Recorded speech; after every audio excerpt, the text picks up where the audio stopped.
The wolf's jaws were already open, teeth bared in the moonlight, when the scent hit him like a wall. Not the scent of fear, though that was there, sharp and acidic on the winter wind, but something else. Something that made his muscles lock mid-lunge, made his ears fold back, not in aggression, but in a recognition so deep it bypassed thought entirely. The dog before him, a rangy shepherd mix with matted fur and ribs showing like ladder rungs, didn't run, couldn't run.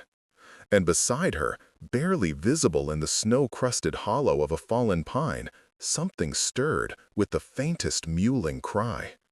The wolf's paws hit the ground hard, snow spraying. His yellow eyes fixed not on the dog's throat, but on the tiny shapes pressed against her belly. Puppies. 3 of them. Maybe 4 days old, eyes still sealed shut, bodies no bigger than his own paw. The dog's lips pulled back, but her growl was weak, her body trembling not just from cold, but from exhaustion so complete she could barely stand. She had placed herself between the wolf and her young, knowing she had no chance, knowing it didn't matter. The wolf's breath came in visible clouds. His stomach was a knot of emptiness. He hadn't eaten in 6 days. The dog was dying anyway. He could smell it on her. Easy. Necessary. But those puppies, that smell, it reached into something ancient, something that predated hunger. Wait, before the next revelation happens, if this bond between these creatures has already touched you, tell us where you're watching from. To witness every act of courage, every impossible friendship, and every silent miracle of nature, subscribe and join our circle. The next moment will change everything. Now, back to the wild. The wind carried the wolf's scent to the dog seconds before he appeared, but she couldn't move. Her back legs had stopped working properly 2 days ago, and though she could still drag herself forward on her front paws, the puppies made even that impossible now. They needed warmth. They needed her. So she had stayed in this hollow beneath the fallen pine, this shallow depression that blocked some of the wind, and waited for the inevitable. The wolf circled, and she tracked him with her eyes, her head too heavy to lift. He was a yearling male, not fully grown, but already rangy and powerful, his gray fur thick with winter coat. She could see his ribs too, though not as prominently as her own. The winter had been brutal. 3 weeks of temperatures that dropped below 0 at night, and game had moved to lower elevations or died. Anything that couldn't adapt or migrate was struggling. Even the ravens had grown quiet. Behind her, one of the puppies whimpered, rooting blindly for a teat. She had milk still, somehow, though she couldn't understand where her body found the resources. She had eaten nothing but snow for 3 days. Before that, a frozen rabbit she'd found already dead, scavenged by something else first. Before that, she couldn't remember. The wolf stopped circling. He stood 10 feet away, head lowered, eyes locked on hers. She had seen that look before, in the ranch dogs back when she still lived with humans, back before the accident that had thrown her from the truck bed on that mountain road, before the pickup had driven on without noticing, before she'd realized she was alone in a wilderness that had no memory of domestic dogs and no mercy for them. But this wasn't the look of a ranch dog. This was pure predator calculus. She was prey, weak prey, the kind that didn't run, didn't fight back with any real force, the kind that filled a belly. She tried to growl again, but it came out as a wheeze. One of her puppies mewled louder, hungry, always hungry. She shifted slightly, trying to position herself more firmly between them and the wolf, and pain lanced through her hindquarters. Something was broken inside. Had been since the fall. She could feel it, a wrongness that was slowly spreading. The wolf took a step forward. She snapped her jaws, a pitiful display. Her teeth were worn, one canine cracked. The wolf could tear her throat out in seconds. Another step. Her vision blurred. She thought of the ranch, the warm barn, the girl who used to scratch behind her ears and whisper secrets. That was a dream now, a memory from another life.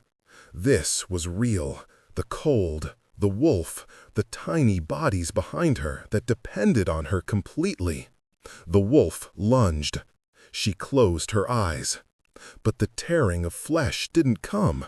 Instead, she heard the wolf's breathing, close now, so close she could feel the heat of it. She opened her eyes. He was standing directly in front of her, his massive head lowered, nose almost touching hers. His eyes weren't cold anymore. They were searching, questioning. His nostrils flared as he scented her, then moved past her to where the puppies lay. She tried to snap at him again, but her neck wouldn't cooperate. Her body was shutting down, system by system. The wolf stepped around her. "No," she tried to say, but no sound came. Her puppies, her babies. She had to protect them. She tried to turn, to drag herself between them and the threat, but her legs wouldn't obey. She could only watch as the wolf lowered his head to the tiny forms pressed together for warmth. One of the puppies, the largest, lifted its sealed-shut face toward the wolf's massive muzzle and made a tiny squeaking sound. The wolf's ears swiveled forward. He sniffed the puppy carefully, then its siblings. His tail, which had been slightly raised in hunting posture, lowered to neutral. The dog's vision tunneled. Darkness crept in from the edges. She had failed. Failed to protect them. Failed to keep them safe. Failed as a mother.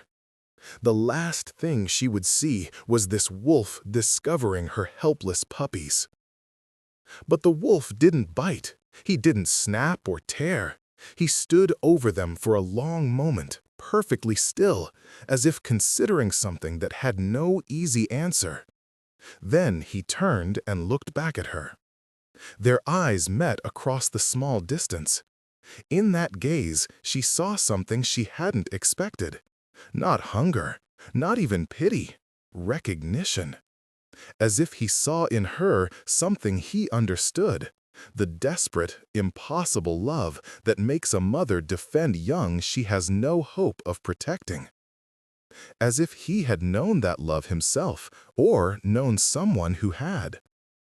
Slowly, deliberately, the wolf stepped away from the puppies. He moved to the entrance of the hollow and stood there, a living windbreak between the interior and the howling wind beyond. He lay down, a massive gray shape blocking the worst of the cold, and rested his head on his paws. The dog didn't understand, couldn't understand. Her mind was too fogged with exhaustion and pain. But her puppies were still alive. The wolf wasn't attacking. And somehow, impossibly, the hollow was warmer with his body blocking the entrance. She let her head drop onto her paws. One of the puppies found a teat and began to nurse, its tiny paws kneading her belly. The sensation grounded her, pulled her back from the edge of unconsciousness. She forced herself to stay alert, to watch the wolf, to be ready for the inevitable moment when he would change his mind and finish what he'd started. But the wolf didn't move. He lay at the entrance like a guardian, his breathing slow and steady, his eyes occasionally flicking back to check on them, then returning to watch the forest beyond. The wind howled. Snow began to fall again, thick flakes that would have found their way into the hollow before, but now landed on the wolf's back instead, gradually covering him in white. He didn't shake it off. He simply lay there, a bulwark against the storm. The dog's eyelids grew heavy. She fought it, fought the pull of exhaustion, but her body had other plans. The puppies were nursing, were warm, were alive. That was all that mattered. Slowly, despite every instinct screaming at her to stay vigilant, she slipped into an uneasy sleep. When she woke, it was to the sound of tearing. Her eyes snapped open, panic flooding her system. But the wolf wasn't eating her puppies. He had dragged something into the hollow, a snowshoe hare, freshly peeled, steam still rising from its torn belly. He was eating methodically, efficiently, and only then did she realize the sun had risen. Pale morning light filtered through the trees. She had slept through the night. The wolf had stayed. The wolf glanced at her as he ate, his eyes unreadable. When he finished, he licked the blood from his muzzle and moved back to the entrance, resuming his position as a windbreak. The snow had stopped falling. The forest was silent, except for the distant call of a raven. The dog's mind raced with questions she had no framework to answer. Wolves didn't do this. Predators didn't protect prey. But here he was, lying at the entrance to her den like some kind of improbable guardian. Maybe he was waiting for her to die, so he could take the puppies without a fight. Maybe he was simply confused, his instincts tangled by the scent of nursing young. Maybe he was playing a game she didn't understand. Or maybe, and this thought came slowly, reluctantly, maybe he had made a choice that went against hunger, against survival, against every rule of the wild, a choice to protect rather than consume. One of the puppies whimpered, and she turned her attention back to them. 3 puppies, 3 tiny miracles who had somehow been born in this frozen hell, who had somehow survived when she herself was barely surviving. A son and 2 daughters, though she couldn't see their faces yet, could only identify them by scent and size. The largest would be strong, if she could keep him alive. The middle one was already a fighter, always squirming her way to the best teat. The smallest worried her, so tiny, so quiet, barely moving except to breathe. She licked them gently, her tongue rough and warm, cleaning them, stimulating them, loving them in the only way she could. They mewled and wiggled, blind and deaf but somehow aware of her presence, comforted by it. The wolf watched this from his position at the entrance. Something in his posture had changed. The tension had left his shoulders. He no longer looked like a predator waiting to strike. He looked like something else entirely. Like a father watching over a sleeping family. The thought should have been absurd, but somehow it wasn't. Somehow, in the space between sunset and sunrise, between attack and mercy, a proposition had been made. Not spoken, they had no words, but communicated in the ancient language of survival and need and unexpected compassion. She would not attack him. He would not attack her young. And for now, impossibly, that would be enough. Part 2. The Labyrinth of Instinct. The wolf left at midday, slipping out of the hollow without a sound. The dog's heart lurched with fear. He was leaving them, the warmth and protection disappearing with him. But he returned before sunset with another hare, this one larger. He didn't eat it. Instead, he dragged it to her, dropped it within reach of her muzzle, and retreated to his position at the entrance. She stared at the hare, then at him. Her stomach was a hollow ache, and the scent of fresh blood made her dizzy with need. But this was wrong. All of it was wrong. Wolves didn't feed dogs. Predators didn't provision prey. This violated every rule she understood about the natural order. The wolf lay down, pointedly looking away, giving her permission. She ate. She ate with desperate hunger, tearing into the hare's flesh, blood warm on her tongue, the taste of protein almost overwhelming after days of starvation. She ate everything she could reach without leaving the puppies, and when she was done, she felt stronger than she had in a week. Not whole, her back legs still dragged uselessly, her body still carried the deep ache of internal damage, but stronger, able to continue. The wolf glanced back, satisfied by what he saw, and returned his gaze to the forest. This became their pattern. He would leave during the day, sometimes for hours, and return with food. Not always hares. Once a grouse, once part of a deer carcass he must have scavenged from a larger predator's kill. He ate first, always, taking his portion, but then he would bring what remained to her. She ate everything, her body desperate to produce milk for the puppies, desperate to heal, desperate to survive. On the third day, she tried to stand. Her front legs worked well enough, but her back legs remained limp and useless.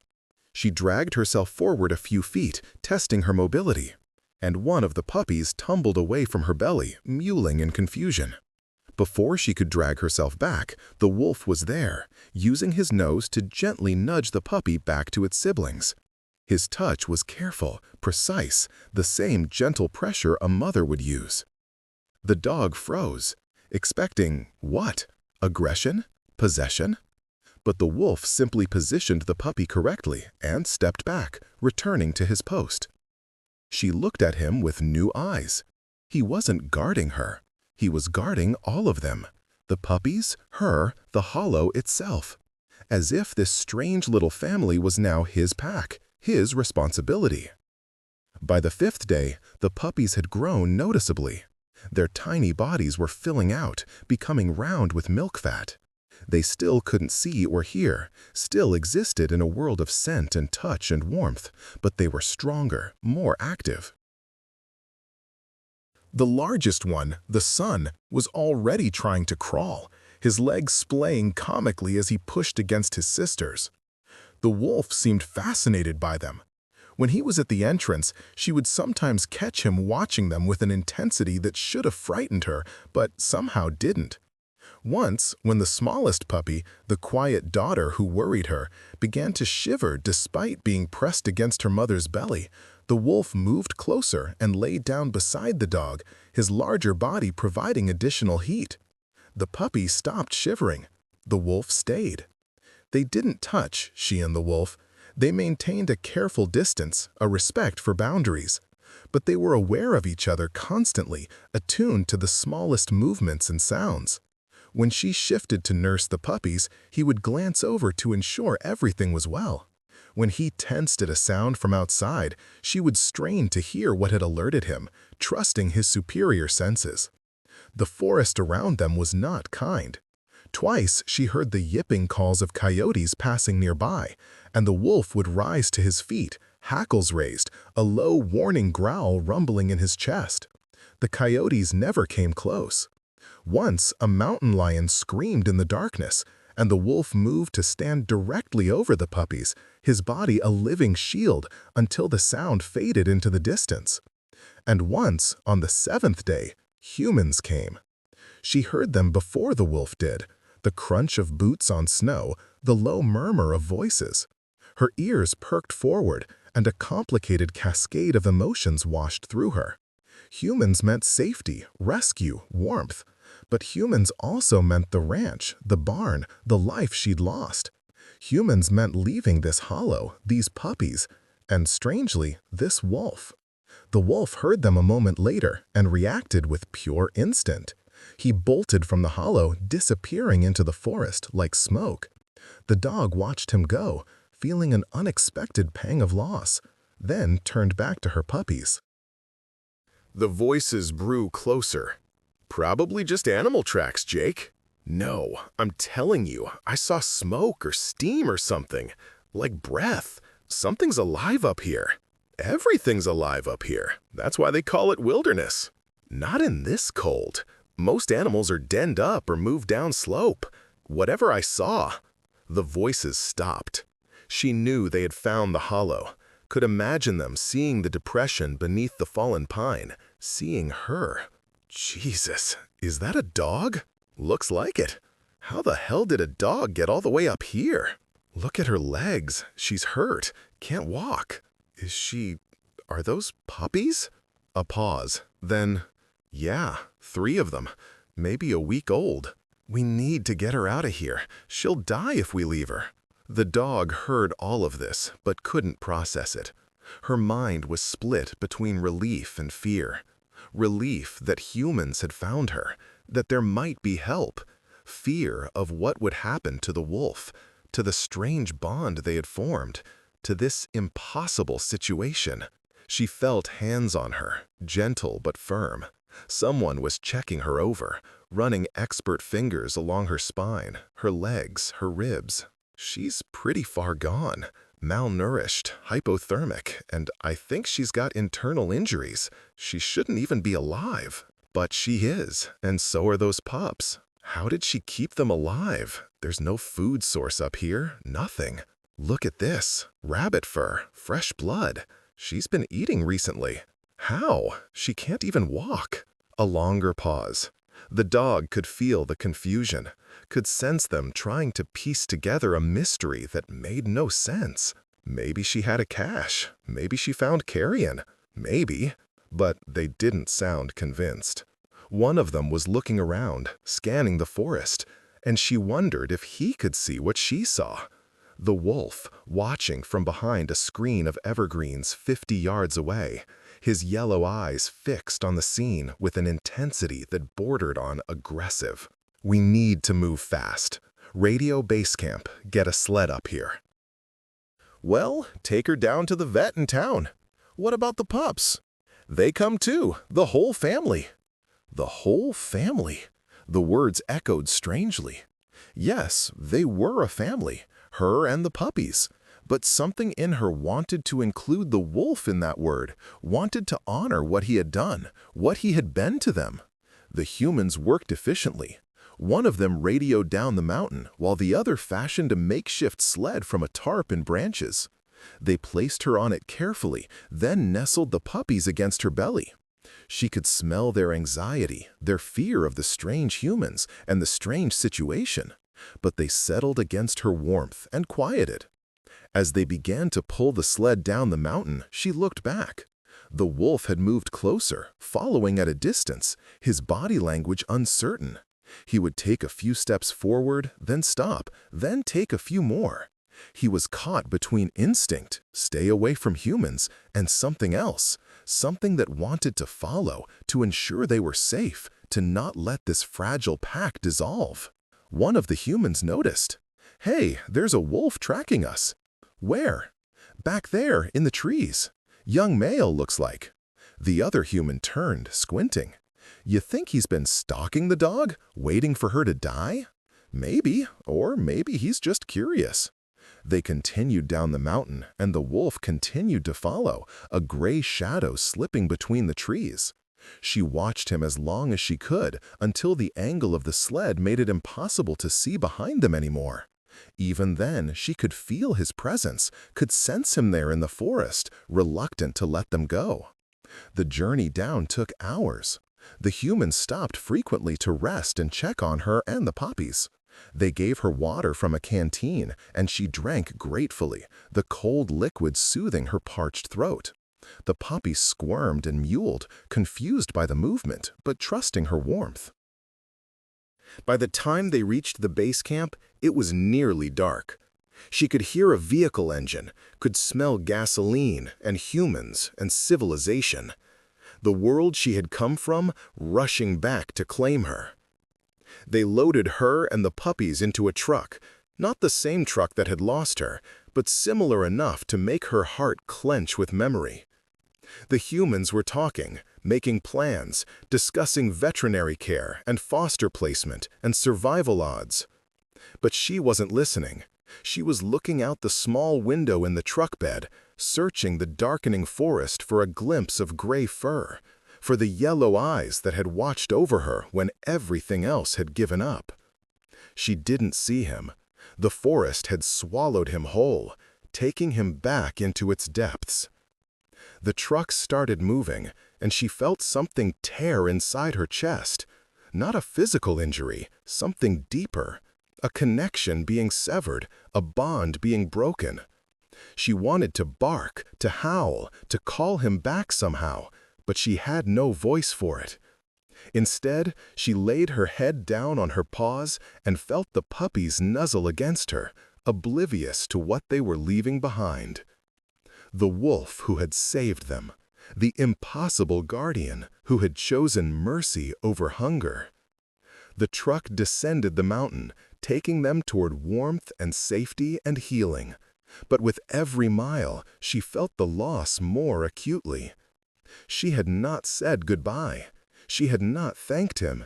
She had not told him, in whatever language creatures use to speak such things, that she would remember. Always. Part 3. The Revelation and the Fracture. The veterinary clinic smelled of antiseptic and fear. Other animals had been here, their scent markers layered on every surface, telling stories of pain and healing and sometimes death. The dog lay on a metal table while human hands probed her damaged body, while machines beeped and clicked, while voices discussed her fate in words she didn't fully understand. Severe spinal trauma. Multiple fractures in the pelvis and left femur. The fact that she's alive is remarkable. Can you fix her? A pause. I can try, but she'll need surgery, probably multiple procedures, and even then, she might never walk properly again. Do it, whatever it costs. And the puppies? They're healthy. Miracle, really. She somehow kept them alive up there. The humans didn't understand.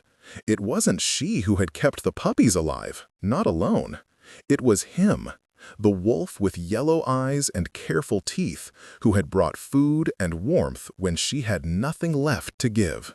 They sedated her for the surgery, and she drifted into darkness, still thinking of the hollow beneath the pine, of the wolf's steady breathing at the entrance, of the way he had nudged her puppy back to safety with his massive nose. She woke in pain.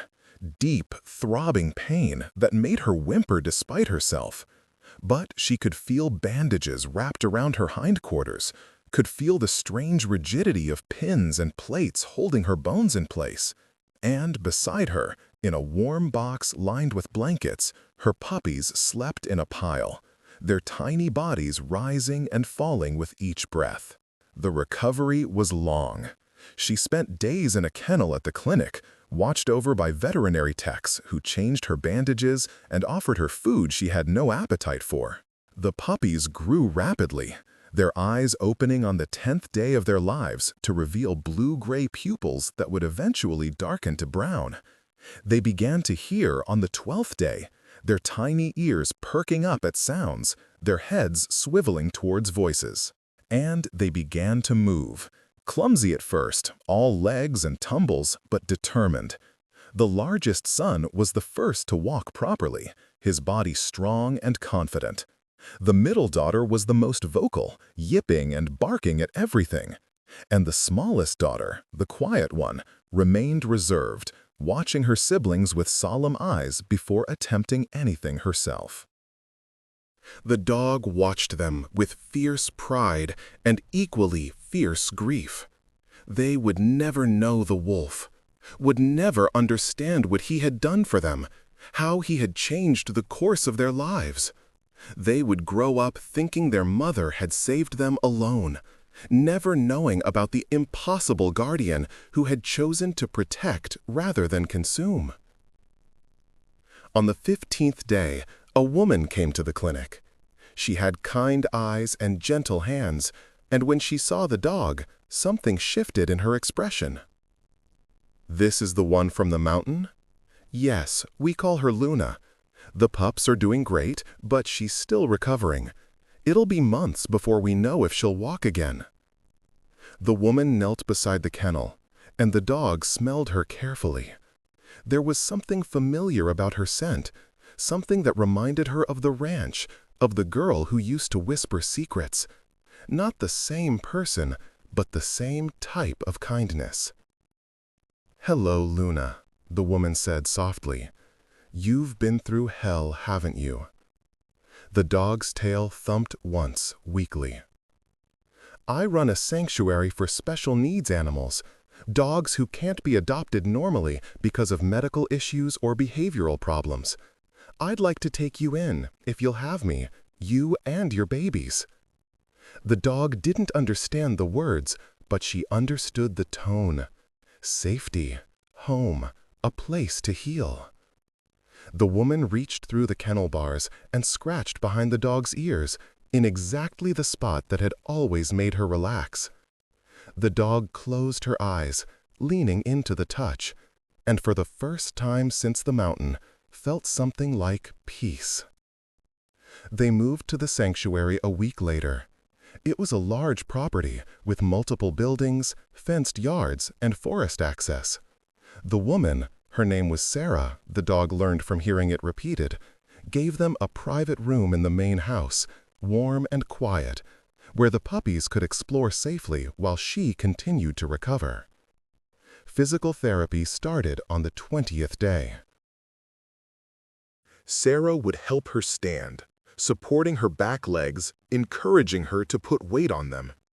It was agony at first, every movement sending lightning bolts of pain through her body. But slowly, incrementally, she began to improve. First, just standing, then shifting weight, then, on the 32nd day since the mountain, taking one halting step. The puppies were everywhere by then, exploring every corner of their room, chewing on toys, wrestling with each other. They had been weaned early due to her medical needs, and they ate puppy food with enthusiastic messiness. But they still came to her for comfort, still slept in a pile against her belly, still looked to her as the center of their universe. Spring came early that year. Snow melted from the sanctuary grounds, revealing brown grass and mud. Sarah began taking the puppies outside for short periods, letting them experience the world beyond their room. They were fascinated by everything: butterflies, fallen leaves, puddles of water. The dog watched from the window, her heart full and breaking at the same time. They were thriving. That was what mattered. They would grow strong and healthy and loved. They would never know hunger or cold or fear. They would never need to huddle in a frozen hollow waiting for death. But they would also never know the wolf. On a warm afternoon in early April, when the puppies were 8 weeks old and she had regained enough mobility to walk short distances with a limp, Sarah opened the door to their room and smiled. Ready to meet the pack? The sanctuary housed 12 other dogs, all with various disabilities or trauma histories. Some were missing legs, some were blind, some carried psychological scars that made them unadoptable. But here, under Sarah's care, they had found peace and purpose. They moved through the property with confidence, a mismatched family bound by second chances. The dog and her puppies joined them in the main yard, and for a while, everything was perfect. The puppies played with reckless joy, discovering other dogs for the first time, learning pack dynamics and social cues. The dog lay in the sun and watched, her body healing, her mind at rest. But at night, when the house was quiet and the puppies slept, she would stand at the window and look toward the distant mountains. Somewhere up there, in the high country where winter still held sway, the wolf was hunting alone, sleeping alone, surviving without the strange little family he had protected. Did he remember them? Did he sometimes return to the hollow beneath the pine and wonder where they had gone? Did he understand that they had been taken to safety, or did he think they had simply disappeared, abandoning him after all he had done? She would never know, and that not knowing was a wound that wouldn't heal. Summer arrived. The puppies grew into gangly adolescents, all oversized paws and boundless energy. The largest son was already as big as his mother, with a thick coat and intelligent eyes. The middle daughter had become the pack's social butterfly, beloved by all the other dogs. And the smallest daughter, still quiet, still watchful, had developed an uncanny ability to sense when other animals were in distress, offering comfort with her presence. They were good dogs. They would be good dogs for the rest of their lives. And they owed that chance to a wolf who had chosen compassion over instinct, who had rewritten the rules of predator and prey for reasons she still didn't fully understand. On a night in early September, when the heat of summer was finally breaking and the first cool winds of autumn were beginning to blow, the dog heard a sound that made her heart stop. A howl, distant but unmistakable, rising from the foothills beyond the sanctuary, carrying on the wind like a message. She lifted her head, ears perked forward, every muscle in her body suddenly tense. Around her, the puppies stirred in their sleep, but didn't wake. The other dogs in the house didn't react. To them, it was just a wolf howl, common enough in this area, nothing to worry about. But she knew. Somehow, impossibly, she knew. He had come down from the mountain. He had followed the only trail he had, memory, scent, instinct, and found his way to her. She stood, ignoring the ache in her legs, and moved to the door. It was locked, but there was a dog door that led to the fenced yard. She pushed through it, emerging into the cool night air, and listened. The howl came again, closer now, moving toward the sanctuary. Her heart hammered. She wanted to answer, wanted to howl back, wanted to tell him she was here, she remembered, she had never forgotten. But she couldn't. Her vocal cords, damaged in the fall from the truck, could only produce rough barks and hoarse growls. So she barked, short, sharp, desperate, over and over, a staccato rhythm that said, "I'm here, I'm here, I'm here." The howl stopped. In the distance, she could see movement, a shape emerging from the tree line, gray and massive, moving with familiar fluid grace. The wolf. He stopped at the fence line, staring at her across 50 yards of moonlit grass. His eyes caught the light, glowing yellow, exactly as she remembered. He looked thinner than before, his fur rough, but he was alive. He had survived. They stood like that for a long moment, two creatures separated by species and circumstance, and a fence that might as well have been a continent. She wanted to go to him, to press her muzzle against him, to show him the puppies he had saved, to tell him they were thriving. But the sanctuary door opened, and Sarah's voice called out, concerned, "Luna, what's wrong, girl?" The wolf's ears flicked toward the human voice, and tension rippled through his body. He was wild. Humans meant danger, capture, death. He had only approached because of the bond they shared, because of something in him that needed to know she was safe. She barked again, softer this time. "Thank you," she tried to say. "Thank you for everything." The wolf held her gaze for one more moment, and something passed between them. Recognition, acknowledgement, a goodbye that should have happened months ago, but was finally finding its moment.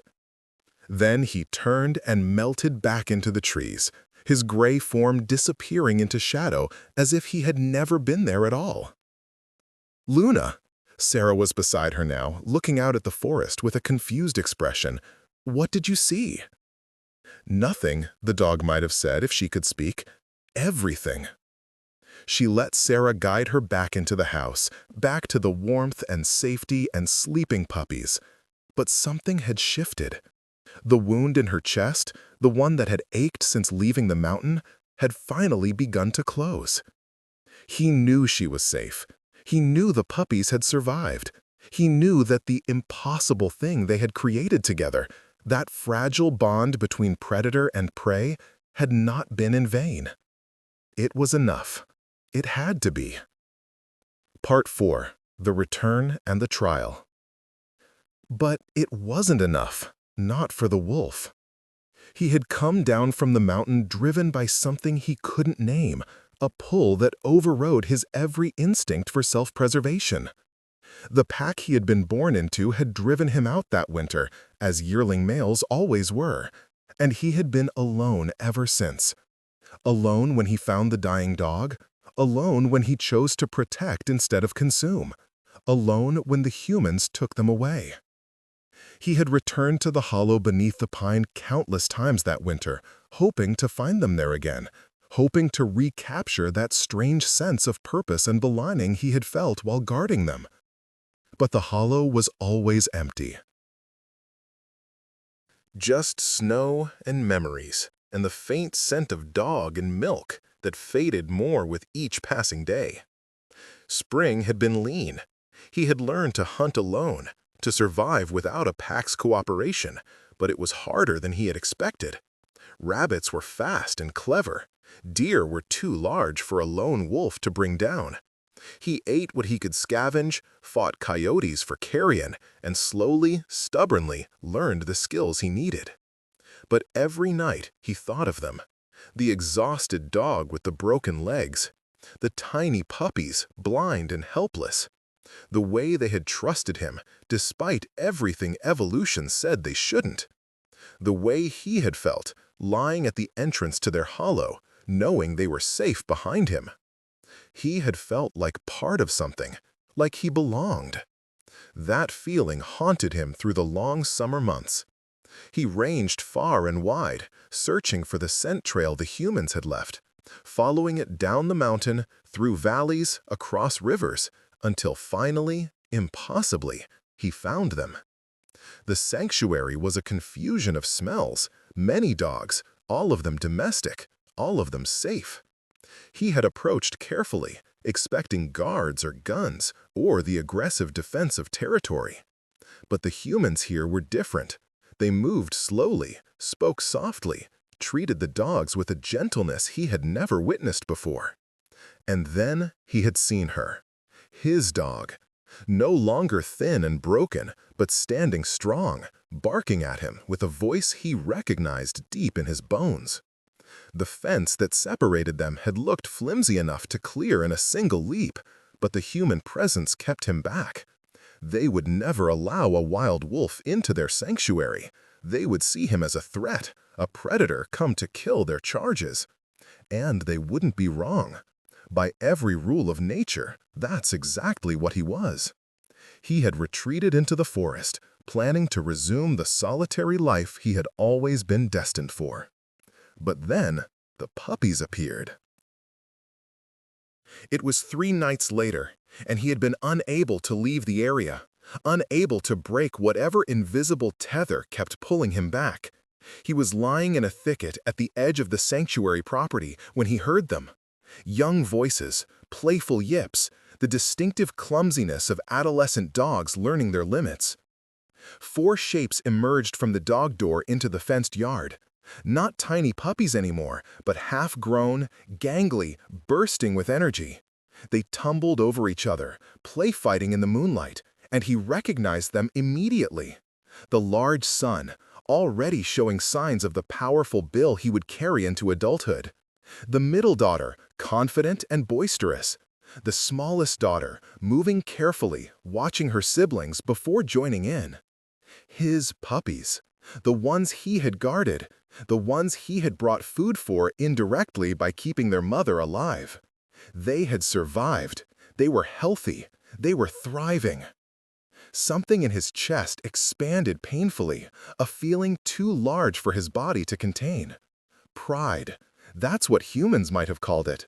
The satisfaction of seeing young ones grow strong because of actions he had taken. He stood, drawn forward despite the danger, and approached the fence. The puppies noticed him immediately. They stopped playing, their attention riveted on this new, fascinating thing. The largest son moved forward first, tail wagging uncertainly, nose working to identify this stranger's scent. The wolf stood completely still, letting them approach, letting them investigate. They couldn't reach him through the fence, but they pressed against it, sniffing curiously, making small whining sounds of interest. They didn't recognize him specifically. How could they? They had been blind and deaf when he had known them. But something in their reaction suggested memory, some deep instinctual knowledge that this creature was not a threat. The middle daughter barked at him, a friendly sound, and spun in a circle, inviting play. The smallest daughter sat and watched him with solemn eyes, her head tilted as if trying to solve a puzzle. And then their mother appeared. She moved more slowly than her pups, her gait still slightly off from the injuries, but she moved with purpose.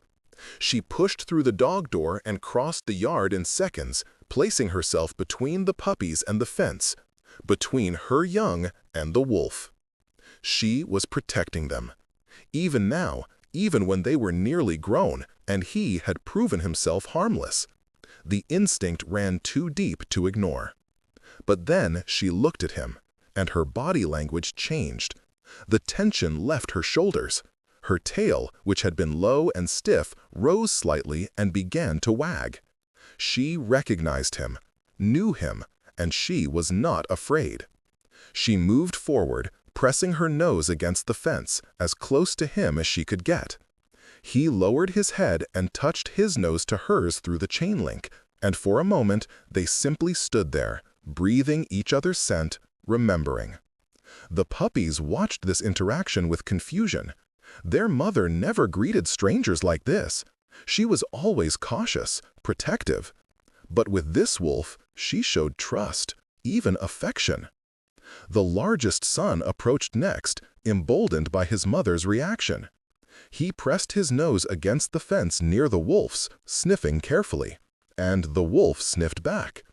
They were nearly the same size now, this young dog and the yearling wolf, and there was a recognition there too.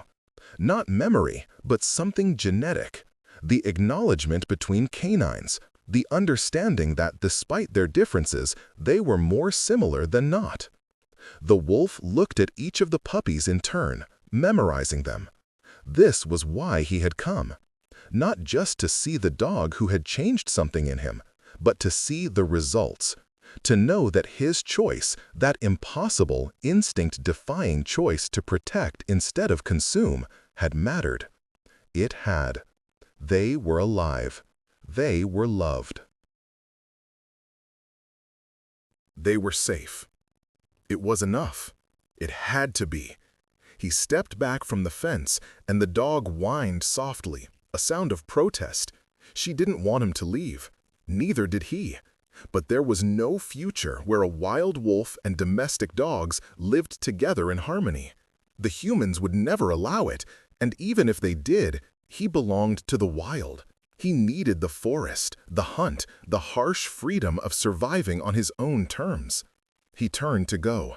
And that's when the fence rattled, and he heard the thump of paws hitting the ground outside the enclosure. The largest puppy, no, not a puppy anymore, but a young male dog with the body of a small adult, had somehow scaled the fence. The chain link wasn't particularly high, and with determination and the energy of youth, he had managed to scramble over the top. He now stood on the wolf's side of the fence, tail wagging furiously, clearly pleased with himself. The dog on the other side began to bark frantically, a sound of pure maternal panic. Her son was outside the fence, outside the safety, outside the sanctuary, with a wolf. The wolf stared at the young dog, caught completely off guard. This was wrong, dangerous. The pup needed to get back inside, needed to return to safety. But the young dog didn't seem to understand danger. He bounded toward the wolf, play-bowing, barking excitedly, clearly hoping this interesting stranger would engage in a game. The wolf backed up, warning rumbles forming in his throat. He didn't want to hurt this pup, would never hurt this pup, but he needed to maintain distance, needed to make it clear that the sound of human voices erupted from the house. Light snapped on. The dog on the other side of the fence was barking continuously now, raising an alarm that would bring the whole sanctuary running. The young dog finally seemed to understand something was wrong. His play stance shifted to uncertainty. He looked back at the fence, at his mother's frantic barking, and seemed to realize he had made a terrible mistake. But it was too late. A human was already running toward them, and the wolf's instincts screamed at him to run. Humans meant danger. Humans meant death.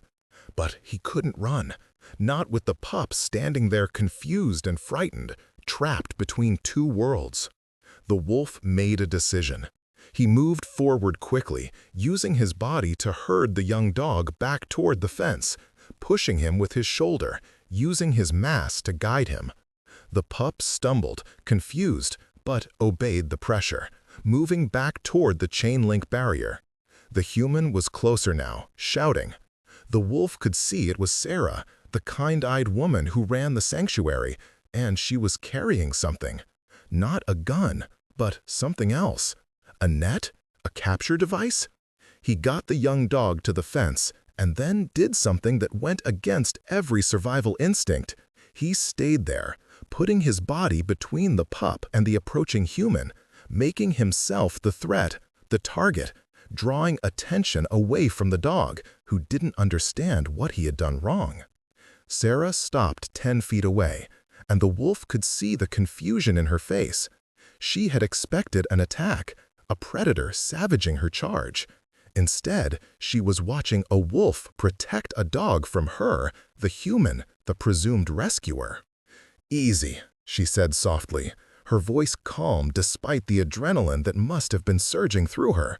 "Easy, boy. I'm not going to hurt you." The wolf didn't believe her. Humans didn't let wolves live when they got this close to civilization. But he held his ground, teeth bared in warning, making it clear that if she wanted the pup, she would have to go through him first. Other humans were arriving now, 3 of them, all surrounding the scene. The young dog had made it back to the fence and was whining, pawing at the chain link, trying to figure out how to climb back over. His mother on the other side was doing the same, desperate to reach her son. One of the humans, a man with a kind face and confident movements, spoke quietly to Sarah. "I'll get the dog. You keep the wolf's attention." "No," Sarah said firmly. "Look at him. Really look. He's protecting the puppy, not threatening him." The human man paused, studying the scene. The wolf stood his ground, his body language aggressive but not attacking. The young dog behind him was unharmed, frightened but whole. And on the other side of the fence, the adult dog was focused not on the wolf but on her pup. Her fear centered on the separation, not the threat. "That's impossible," the man said. "Wolves don't protect dogs." "This one did," Sarah said quietly. I think this is the wolf from the mountain, the one that must have kept Luna and her pups alive up there." The humans were quiet, processing this. The wolf remained motionless, every sense heightened, ready to run or fight, but hoping desperately for neither. Finally, Sarah crouched down, making herself smaller, less threatening. "Thank you," she said to the wolf, her voice carrying a weight of sincerity that transcended species. "Thank you for protecting her, for protecting all of them. But we've got him now. You can go. You can go home." The wolf understood tone if not words. The threat level in the air had decreased. The humans weren't going to attack. They were going to help the pup, just as he had been trying to do. Slowly, carefully, he backed away. One step, then another. The young dog whined, watching him go, and the wolf paused. Their eyes met, yellow wolf eyes and brown dog eyes, and something passed between them. Not quite recognition, but a bond, a thread connecting them that would never fully break, even across the barrier of wild and domestic, even across the impossible divide of what should have been and what had actually become. The wolf turned and ran. He ran back into the forest, back into the shadows, his heart pounding, not with fear, but with something else, something that felt like fulfillment. Behind him, he heard the humans successfully coaxing the young dog back through a gate in the fence, heard the joyous reunion between mother and son, heard the humans talking in amazed voices about what they had just witnessed. He didn't stop running until he was deep in the forest, far from lights and voices and the scent of domestic dogs. Only then did he slow, panting, his body trembling with the aftermath of adrenaline. He had seen them, all of them. They were alive and healthy and safe. The dog he had guarded, the puppies he had helped survive. They had made it. They had beaten the impossible odds. And he had made that possible. The wild called to him then, the endless forest stretching out in all directions, full of prey and danger and solitary survival. He belonged to that world, always had, always would. But he would carry them with him. The memory of the hollow beneath the pine, of the tiny mewling puppies, of the exhausted dog who had looked at him with trust instead of terror. Those memories would make the long hunts less lonely, the cold nights less bitter. He howled then, a long sound that carried through the autumn night, and far away, at the sanctuary, a dog lifted her head and listened.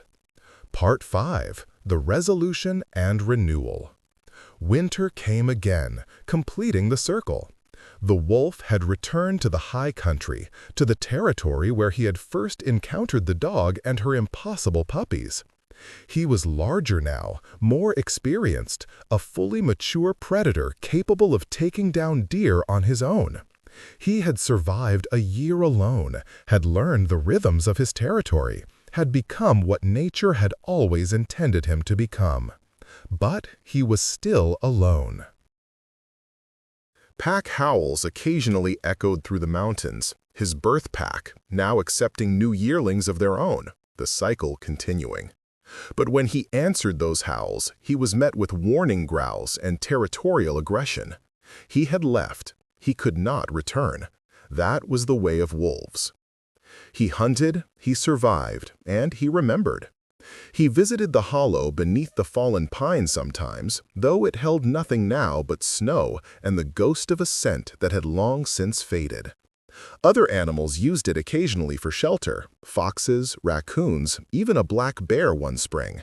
But to him, it would always belong to that impossible week when he had made a choice that changed everything. Down in the foothills, at the sanctuary, life had also found its rhythm. The dog had regained most of her mobility, though she would always carry a limp, always move a bit more slowly than other dogs. But Sarah had given her a purpose beyond just surviving. She became a mother figure to every new rescue that arrived, the traumatized, the injured, the ones who needed gentle guidance to learn how to trust again. Her puppies had grown into fine adult dogs. The largest son, whom Sarah had named Atlas, had been adopted by a rancher who needed a working dog with size and intelligence.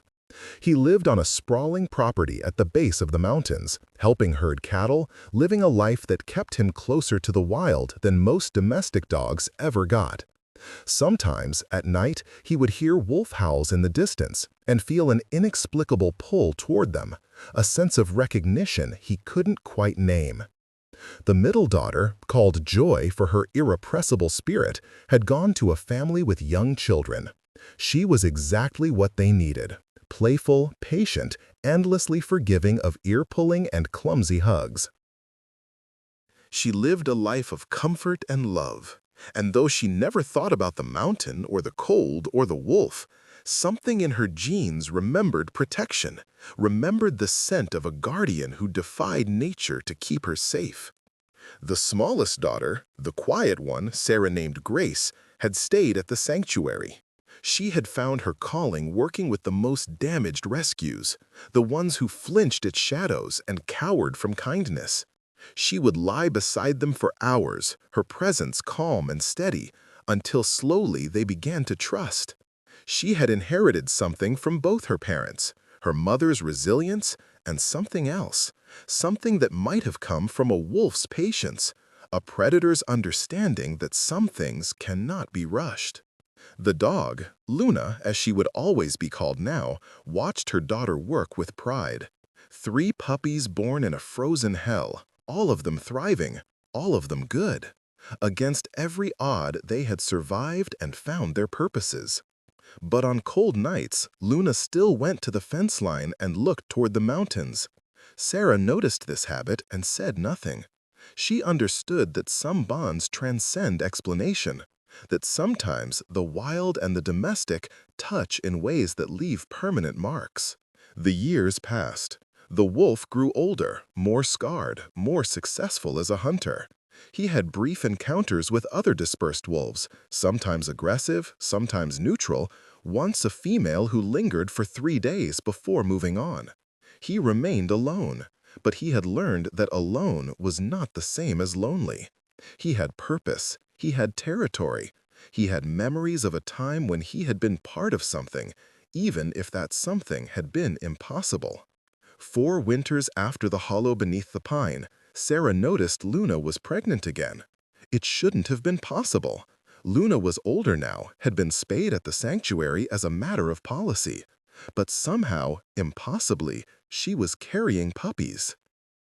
Sarah was baffled until she realized Luna must have been pregnant when she arrived all those years ago, carrying a second litter that had been dormant, waiting.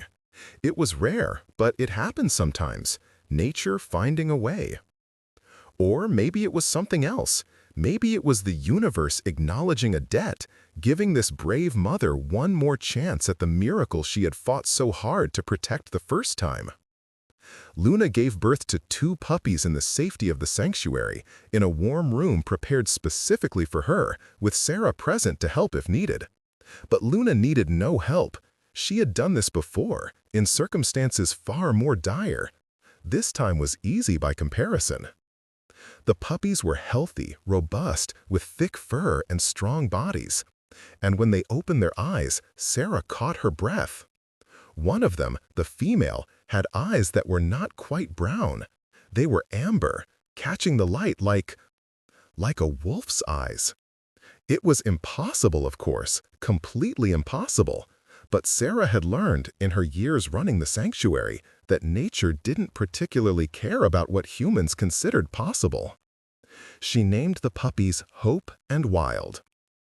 When they were old enough to go outside, Luna took them to the fence line, to the spot where she had stood so many times looking toward the mountains.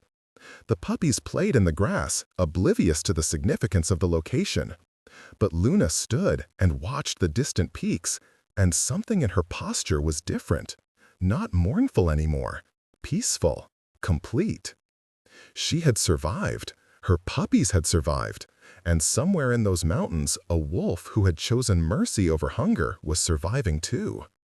They would never see each other again. They both knew that. But they were connected still, by that impossible week when everything that should have been true wasn't, when predator and prey became something else entirely. As spring turned to summer, Luna aged gracefully at the sanctuary.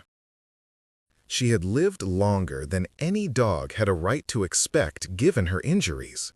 She had raised 2 litters in 2 impossible situations. She had loved and been loved, had suffered and survived, had learned that kindness could come from the most unexpected places.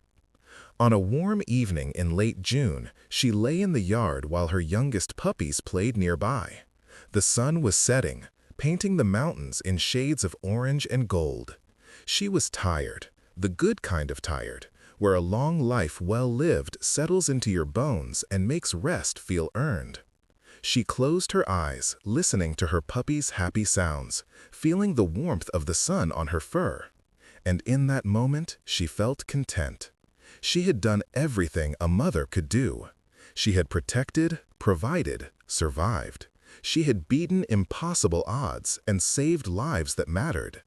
A breeze carried down from the mountains, and on it, very faint, came a sound. A wolf's howl, distant but clear. Not a hunt cry or a territorial claim. Something softer. Something that might have been hello, or goodbye, or simply acknowledgement. Luna's ears perked up one last time. She couldn't howl back. Her damaged vocal cords had never recovered, but her tail thumped against the ground, a simple gesture that carried all the gratitude and respect and strange affection she felt. "Thank you," it said. "Thank you for everything." The howl faded into the evening air. The puppies kept playing. The sun continued its descent. And Luna, the dog who had survived the unsurvivable and taught a wolf about mercy, slipped peacefully into sleep, her job finally completely done. High in the mountains, the wolf stood on a rocky outcrop overlooking the valley. He was older now, his muzzle graying, his body carrying the accumulated scars of solitary survival. He had just taken down a young elk, a successful hunt that would feed him for a week. Life was good.